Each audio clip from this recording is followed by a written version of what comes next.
E esse é o ponto agora que eu quero falar com você. Nós precisamos entender que nós não vamos conseguir mudar o cenário. É muito importante a gente entender isso. Nós precisamos não criar estratégias. Eu não ensino a vocês aqui, eu não trago técnicas, dicas, insights, histórias vividas, reais, do que eu vivo em mentoria, do que eu trago como case de sucesso realmente, ou como uma historinha de um coach que fala, olha, você tem que... Não, você não tem que nada. A única coisa que eu acredito é que se isso estiver te fazendo muito mal, estiver te adoecendo, tem caminhos.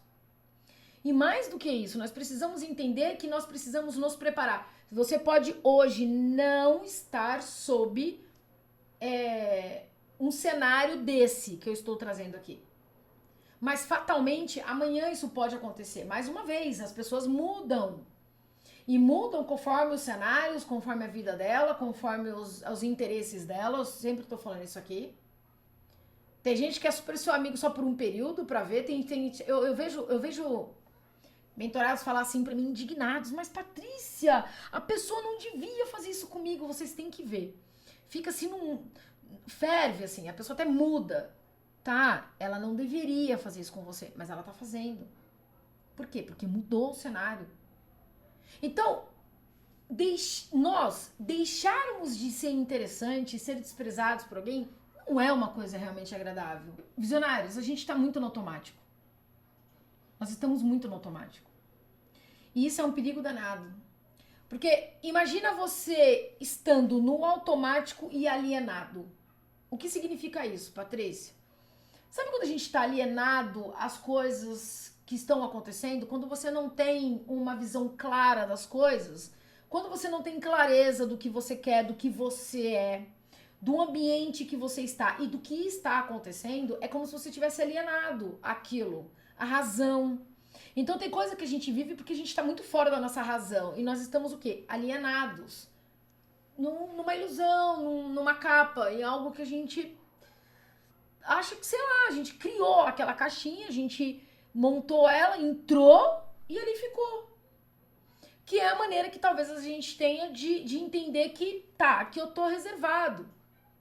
Mas nós precisamos aprender a enfrentar as dificuldades. Porque, na verdade, por que a gente tá tão colapsado emocionalmente? Por que a gente sofre tanto? Porque a gente se esforça demais para sair, para fugir de caos. Hoje eu escutei uma mentorada falar assim pra mim, Patrícia, eu odeio caos. Eu odeio coisas difíceis. Então, eu posso dizer que é uma pessoa alienada. Por que tá alienado? Porque você imagina que a gente vem para um ambiente, um planeta chamado Terra, e dizer que a gente não vai viver conflito, que a gente não vai viver desconforto, que a gente não vai viver caos emocional? Eu queria dizer assim, aliás, eu queria fazer uma pergunta. Quem disse isso? Quem foi que falou que você vai descer e vai descer tudo flores? E esse é o ponto. Então, para pensar que nós temos pela natureza humana, desde quando a gente nasce, quando a gente é uma criança, que a gente chora pra sobrevivência, e a gente chora porque a gente tá com fome e a gente quer que alguém faça alguma coisa. Então, o que é mais fácil? Essa é a pergunta. É eu viver fugindo e cada vez mais me fragilizando dentro de uma fuga, por acreditar que eu não tenho que viver isso porque não sou obrigado, e vou fugindo, e vou mudando, e vou correndo, ou eu enfrentar com ferramentas, com inteligência, com maturidade, com sabedoria, para que eu aprenda a lidar no caos.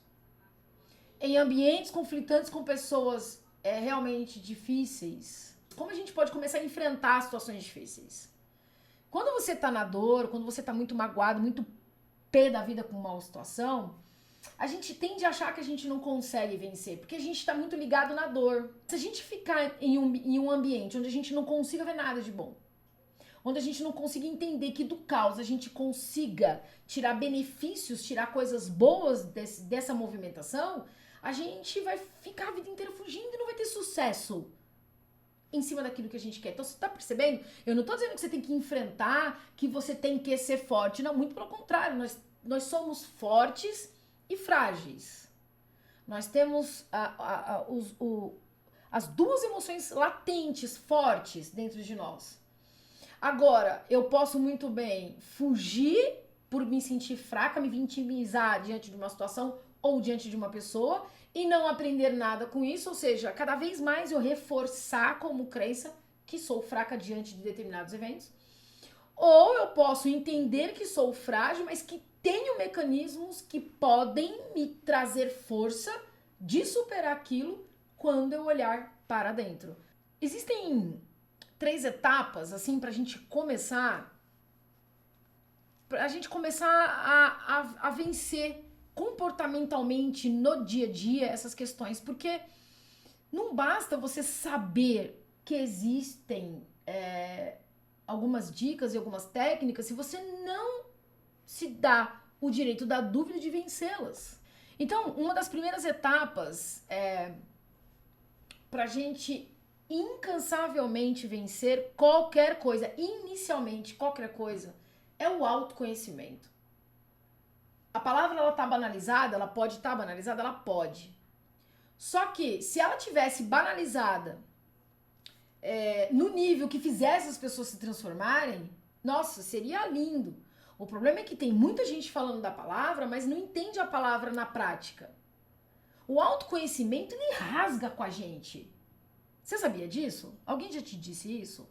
Que o autoconhecimento, ele rasga com a gente? Meu, ele rasga porque até que você entenda quem você é, você vai começar a dar de cara com coisas a seu próprio respeito que você não gostaria, na verdade, de saber que você é assim. Então, o autoconhecimento, ele é um processo altamente desconfortável. Porque se eu vou falar aqui que ele é lindo, eu vou estar mentindo. Mas é um desconforto gratificante quando você passa por essas etapas. Porque veja, quando você está dentro de um trabalho complexo, onde você só toma porrada, o autoconhecimento, ele te aponta o seguinte: eu mereço passar por isso? Por que eu tô vivendo isso? Peraí, por que eu senti de certa forma? Ah, mas é porque a psicologia explica... Não.